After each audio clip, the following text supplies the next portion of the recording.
Pemandangan yang cerah di suatu desa. Terlihat jendela kamar seseorang yang sedang terbuka. Sepertinya seseorang itu baru saja bangun dari tidurnya.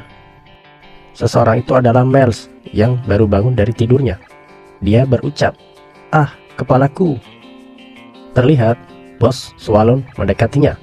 Dia pun berkata, "Hah, kau sudah bangun?" Miles menjawab, "Tuan Swallow, aku tidak ingat apa-apa." Miles pun berkata, "Ya, sepertinya begitu. Kemarin aku..." Sebelum Miles menyelesaikan kata-katanya, Tuan Swallow terkejut. Miles pun berucap, Kenapa kau terkejut begitu, Tuan Swallow?" Bos pun berkata, "Hah? Tidak, apa yang terjadi denganmu?" Bos sekali lagi berucap dengan rasa tak percaya, "Apa mataku salah lihat?" Bos pun berkata kepada Mel, "Kenapa kau terlihat seperti anak kecil?" Apa?" ucap Mel. Mel pun berucap, "Ah, aku bukan anak kecil." Bos pun membalas, "Oh, apakah itu peremajaan kulit?" Mel pun dengan marah memukuli Bos dan berkata, "Bukankah itu terlalu kasar, Tuan Swallow?" Bos pun berkata, "Lalu kenapa kau tiba-tiba jadi sangat muda?" "Aku terkejut," ucap Bos yang sedang dipukuli oleh Miles. Dia pun kesakitan dan berkata, "Aduh, sakit Miles." Miles pun membalas, "Aku tidak menjadi lebih muda." Tetapi, ini sakit Miles," ucap Tuan Swallow memotong pembicaraan Miles. "Hora, hora, hora, hora," ucap Miles yang sedang memukuli Bos Swallow. Bos Swallow pun kesakitan dan berkata, "Tolong, hentikan ini Miles." Miles pun dengan bangga berucap, "Penampilanku kemarin adalah versi keduaku, agar manusia rendahan tidak akan meremehkanku. Dan penampilanku saat ini adalah versi pertama dari diriku." Bos yang mukanya sudah bonyok dihajar oleh Miles. Dia pun berkata, "Jadi maksudmu penampilanmu yang asli bukanlah yang kemarin, melainkan yang saat ini?" Miles pun membalas, "Ya, tidak, bukan begitu." Di tengah pembicaraan itu, Miles pun mengalihkan pembicaraannya. "Tapi kenapa wajahmu begitu? Apa kau makan snack malam-malam tanpa mengajakku?" ucap Miles. "Hahaha," ucap Bos. Dengan lesunya dia menjawab. Miles pun berkata, "Ngomong-ngomong, sihir transformasi pada dasarnya adalah sihir yang memproyeksikan penampilan masa depan penggunanya." Dengan pedenya dia berkata, "Dengan kata lain, saat aku dewasa, aku akan terlihat seperti versi kedua dari diriku yang luar biasa." Hahaha. Bos pun berkata, "Ya, baiklah. Sekarang, apakah kau sudah paham, Tuan Swallow?"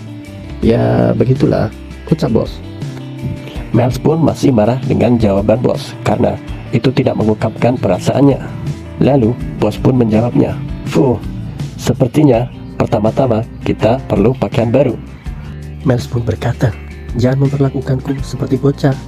"Baiklah," ucap Bos. "Aku tidak akan memaafkanmu untuk kali ini," ucap Miles dengan sangat marah. Scene cerita berpindah di kediaman Hastings Earldom. "Art Hastings, dengarkan aku," ucap salah satu prajurit yang memegang pedang. Seorang pria bertudung berteriak dengan lantang, "Segera buka gerbang ini dan sambutlah parti penaklukan. Kami datang dari Liaze untuk menyerang The Call of the Ancient." Seorang pria berkata, "Siapa yang mengirim dokumen resmi ini?"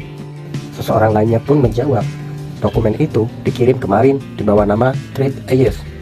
Seseorang yang bicara barusan bernama Lord Hastings Earth Tak. Lord Hastings bergumam, "Trade Ayes, asosiasi keparat di bawah kendali langsung kerajaan." Brak! Lord Hastings menggubrak mejanya. Lalu dia bergumam, "Untuk dungeon, bireng, dan di atasnya, seseorang harus mendapatkan lebih dulu izin dari tuan wilayah sebelum ia masuk. Tapi lupakan soal izin. Bukankah ini adalah pemberitahuan? Karena ini perintah dari keluarga kerajaan, aku tidak bisa mengabaikannya." Lord Hastings berkata, "Apa kau pikir parti penaklukan bisa menekan The Core of the Ancient?" Pelayan wanita itu pun cuma menggelengkan kepalanya. Lord Hastings berkata, "Jadi kau juga berpikir begitu, ha?" terlalu lemah untuk sebuah party penaklukan mengincar the core of the ancient. Soal pimpinan party itu, Nifrim, aku belum pernah mendengar soal dia. Mereka berasal dari Thread S. Apa yang sebenarnya mereka pikirkan? Lord Hastings bergumam dalam pikirannya. Jika mereka menyentuh the core of the ancient dengan setengah hati, bukankah wilayahku yang akan mendapatkan krisis? Apa sebaiknya aku meminta parti penaklukan yang lebih kuat untuk menyerang core of the ancient? Untuk melakukan itu, aku akan perlu parti penaklukan yang bisa dipercaya. Di tengah gumaman Lord Hastings, wanita itu pun berkata, "Tuanku, Anda mungkin bisa menemukan jawabannya lebih dekat dari dugaan." Lord Hastings tidak kembali membalas pembicaraan pelayannya, tapi dia malah bergumam, "Lebih dekat dari dugaan? Kalau begitu, Magic Tower Wing? Ya, kalau itu mereka mungkin bisa saja." Dalam gumamannya, Lord Hastings memikirkan sesuatu. Kudengar mereka akhir-akhir ini banyak meluas karena mana stone kualitas tinggi yang asal-usulnya tidak diketahui. Tentu saja, bahkan dengan perkembangan pesat, Magic Tower Arena mencoba untuk menekan the core of ancient itu gila-gilaan. Tapi, jika rumor yang kudengar itu benar, maka satu-satunya monster yang tersisa di jalur kanan di mana penjaganya sudah dikalahkan, itu adalah monster boss yang melawan parti penaklukan Eroben. Monster itu bernama Swallow. Lord Hastings berkata, "Segera kirim seseorang ke Magic Tower Wing dengan permintaan atas namaku. Aku akan menjanjikan banyak uang dan popularitas. Jadi katakan pada mereka untuk menekan the core of the ancient bagaimanapun caranya." Terlihat pintu itu ada yang mendobraknya. "Kalian tidak boleh masuk ke sana," ucap salah satu orang yang mencegah mereka masuk. "Siapa itu? Siapa kalian?" ucap Lord Hastings. Terlihat 3 orang yang masuk ke ruangan Lord Hastings dengan paksa. Pria yang berambut pirang itu pun berkata, "Apakah kau Tuan Etrak?" Lord Hastings pun bertanya. Kemudian pria berambut pirang itu pun memperkenalkan dirinya. "Aku Nifrim. Karena kau tidak membuka gerbangnya setelah kami memanggilmu, maafkan aku jika aku menerobos masuk dengan paksa." Lord Hastings berkata, "Kenapa kau datang tanpa mengabari terlebih dahulu?" Nifrim pun membalas, "Oi, bukankah kau sudah mendapatkan dokumen resmi dari keluarga kerajaan?"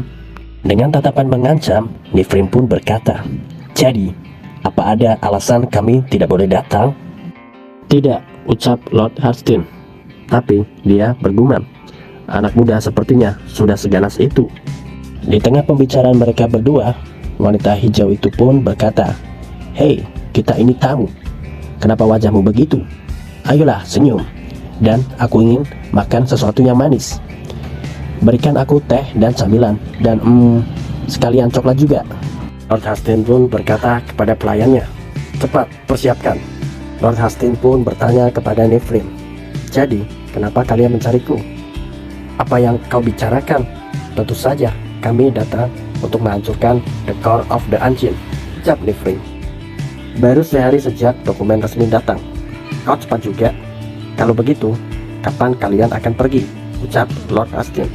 "Kami sebenarnya berencana pergi hari ini, tapi terjadi sesuatu. Kurasa kami akan pergi besok. Tidak masalah bukan?" ucap Nifrim. "Wah, besok?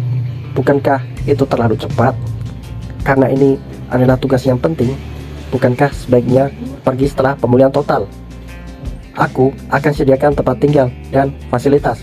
Nikmatilah dengan sepenuh hati." "Tidak, itu tidak masalah. Kau tidak perlu secemas itu. Kami hanya akan mengunjungi Magic Tower Wing dan segera pergi," ucap Nifrim. "Kenapa kau pergi ke sana? Apa kau punya kenalan di sana?" "Oh, itu bukan untuk alasan yang baik." Nifrim pun berkata dengan sangat menakutkan, "Kami akan membunuh mereka semua." Hastings pun berkata, "Apa maksudmu?" "Keamanan Eldom sangat ceroboh. Mencuri dengan menggunakan sihir itu sangat mudah." Nifrim pun melanjutkan ucapannya, "Aku mendengar semuanya dalam perjalanan ke sini. Kau akan mempercayakan penaklukan pada Magic Tower." Nifrim pun berkata, "Kami juga datang ke perbatasan ini untuk penaklukan. Jadi, apa kau pikir kami akan menyerah begitu saja?" Kami harus menyingkirkan siapapun yang akan mengganggu. Ini juga sangat menguntungkanmu, bukan? Karena antara kami dan Wings, kelompok yang lebih kuat akan pergi melakukan Call of the Ancient. Lord Huston pun berkata, maaf atas sikapku. Aku tidak akan meminta grup yang lain. Jadi, silakan mulai penaklukan kapanpun yang kalian mau. Sambil mengambil kue cemilan coklat, Devlin pun berkata, oh, apakah benar begitu? Devlin yang sedang memakan kue coklat itu pun berkata, terima kasih banyak atas bantuanmu.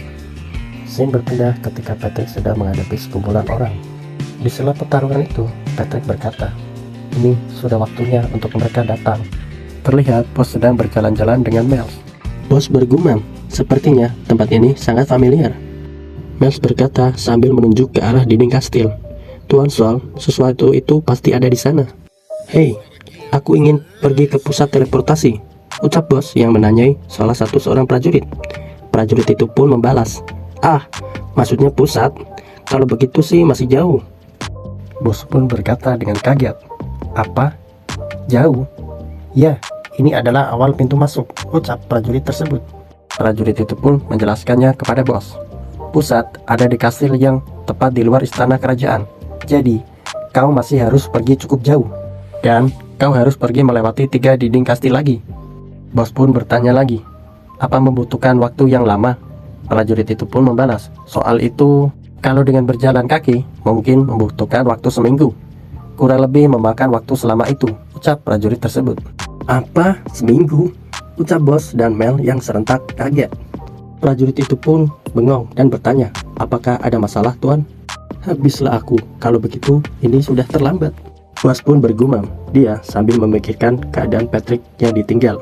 Kalau begini, jangan-jangan sebelum menemukan Renai, Patrick sudah kabur dari rumah. Mel pun berbisik kepada bos, Tuan Swold, bagaimana jika kita menggunakan sihir terbang? Bos pun membalas, tidak, kita tidak bisa menggunakan itu. Prajurit di belakang itu pun bengong, tapi bos tetap berbisik kepada Mel, jika kita terus mengeluarkan mana, kita akan ketahuan oleh manusia. Dan jika aku mengeluarkan manaku, entah apa yang akan terjadi nantinya. Tiba-tiba dari belakang mereka berdua ada seseorang berucap, hah? Kalian berdua terlihat sedang dalam masalah ya? Pria tua itu pun berkata, maaf karena telah menguping pembicaraan kalian. Apakah kalian berdua ingin pergi ke daerah pusat? Mel pun membalas, ya benar, tapi siapa Anda? Perkenalkan, namaku adalah Flying Coachman Belfield. Flying Coachman? Ucap Mel. Pria bernama Flying itu pun membalas, ya itu benar. Mel pun berkata, dia adalah homunculus generasi keempat yang terabaikan. Dia adalah hasil dari rencana manufaktur malaikat tiruan yang dilakukan oleh kerajaan. Bos pun membalas, oh begitu ya. Pak tua Flying pun berkata, dia kuat mengikuti perintah dengan baik dan dia bisa terbang. Tapi dia dibuang karena tidak bisa mewujudkan Collapse of the Clouds tujuan aslinya. Sedikit informasi, Collapse of the Clouds artinya adalah runtuhnya gereja. Miles pun berkata, kalau begitu, apakah eksperimen manusia pada homunculus sudah berakhir? Pak tua Flying itu pun membalas, itu tidak mungkin. Kerajaan tidak mungkin akan menyerahkan kekuatan semacam ini. Masih ada kabar yang sangat aneh soal homunculus diproduksi besar-besaran di suatu tempat dengan proses skala besar. Bos pun berucap, skala besar? Bukankah mereka biasanya diinkubasi di penyimpanan besar? Pak tua Flying itu pun membalas, hah? Itu kan sudah lama sekali. Itu untuk homunculus generasi pertama. Inkubasinya dilakukan selama 150 tahun. Bos pun bergumam, dia teringat dengan Renai. 150 tahun yang lalu, apakah sudah selama itu sejak Renai terlahir? Miles pun berkata, ya sepertinya cukup bisa bertahan, dan kurasa dia tidak berbohong. Jika kita menaikinya, butuh berapa lama untuk sampai ke daerah pusat? Ketua Flying itu pun berkata, kau mempunyai mata yang bagus. Perjalanan akan memakan waktu 3 jam. Dan inspeksi memakan waktu sejam. Jadi kira-kira sekitar 4 jam. Karena meski kau bisa terbang, inspeksi di setiap dinding kastil harus segera dilakukan. Bos pun bertanya, berapa tarifnya? Flying membalas, untuk kalian berdua cukup 8 ons emas saja. Bos pun kaget dan dia bergumam, 8 ons emas itu setara dengan 800 ons perak. Tarif di kedai saja hanya 8 ons perak. Itu 100 kali lebih mahal dari pengeluaran uang kemarin. Miles pun berucap, maaf Tuan Swan, aku tidak punya uang sebanyak itu. Bos pun membalas, memangnya aku punya. Bos pun meraba-raba kantong sakunya. Ia menemukan sebuah gumbalan kertas. Bos pun membuka gumbalan kertas itu. Di dalam gumbalan kertas itu terdapat pesan, untuk bos ceroboh kami. Akan ada hari di mana kau akan berterima kasih kepadaku. Penulis Patrick. Ya, di dalam gumbalan kertas itu berisi emas dan pesan soal. Akhirnya mereka berdua pun terbang menggunakan kereta terbang homunculus. Lalu Miles berkata, Tuan Swan. Bos membalas, ada apa? Miles bertanya, siapa yang memberimu uang itu? Sambil menguap ngantuk, bos pun membalas, oh itu, rekan dari dungeon. Sepertinya dia diam-diam memberikannya padaku. Aku ngantuk sekali. Miles pun bertanya lagi, setelah kupikir-pikir, bukankah kamu seorang monster dari sebuah dungeon? Bagaimana kamu bisa bepergian dengan bebas? Bos pun menjawab, apa alasan kalau aku diusir itu bisa jadi jawaban? Miles pun berucap, kalau begitu, rekan yang sedang kamu cari juga seseorang yang diusirkan. Ya, begitulah, ucap bos. Miles pun berkata, aku iri. Bahkan setelah meninggalkan dungeon, kamu peduli pada rekanmu sampai akhir. Aku juga ingin punya rekan seperti itu. Aku juga ingin punya hidup seperti hidupmu. Hidup di mana ada seseorang yang peduli terhadapmu dan kamu juga peduli pada mereka. Itu adalah hidup yang bagus. Dengan santai bos pun membalas, oh begitu ya.